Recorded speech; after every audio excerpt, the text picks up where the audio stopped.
शिवरायांचा अपमान करणारा प्रशांत कोरटकर याला तेलंगातून अटक करण्यात कोल्हापूर पोलिसांना यश। छत्रपती शिवाजी महाराज, छत्रपती संभाजी महाराज यांचा अवमान करत इतिहास अभ्यासक इंद्रजित सावंत यांना धमकावणाऱ्या शिवद्रोही प्रशांत कोरटकरला पोलिसांनी तेलंगातून उचललं होतं।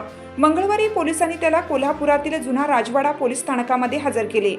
छावा चित्रपट प्रदर्शित झाल्यानंतर इतिहास संशोधक इंद्रजित सावंत यांनी प्रतिक्रिया दिली होती। त्यावर कोरटकरने सावंतांना फोन करून धमकी दिली। छत्रपती शिवाजी महाराज, छत्रपती संभाजी महाराज यांच्याबाबत आक्षेपार्ह वक्तव्य केली। इंद्रजित सावंतांनी हे संभाषण सोशल मीडियावर टाकले। याने राज्यभरात संतापाची लाट उसळली। कोल्हापूर येथे याचा गुन्हा दाखल झाला। तेव्हापासून पोलीस त्यांचा शोध घेत होते। अखेर तेलंगातून अटक करण्यात पोलिसांना यश आलं। प्रशांत कोरटकर याला दुपारच्या सुमारास कोल्हापूर सत्र न्यायालयात हजर केलं जाणार आहे। याच पार्श्वभूमीवर कोल्हापूर जिल्हा सत्र न्यायालय, छत्रपती प्रमिलाराजे रुग्णालय आणि जुना राजवाडा पोलीस ठाण्याच्या परिसरात मोठा पोलीस बंदोबस्त करण्यात आला आहे। वरिष्ठ पोलीस अधिकाऱ्यांसह जलद कृती दल, राज्य राखीव पोलीस दलाचे कर्मचारी तैनात करण्यात आले आहेत। कोरटकरला कोल्हापुरी पायतान दाखवणार असा इशारा शिवसैनिकांनी दिला आहे।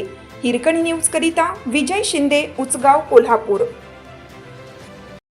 चालू घडामोडींचे अपडेट्स जाणून घेण्यासाठी आपल्या हिरकणी न्यूज चॅनलला सबस्क्राईब जरूर करा, लाईक करा, कमेंट करा आणि शेअर करा। बेल आयकॉनवर प्रेस करा आणि नोटिफिकेशन्स मिळवा।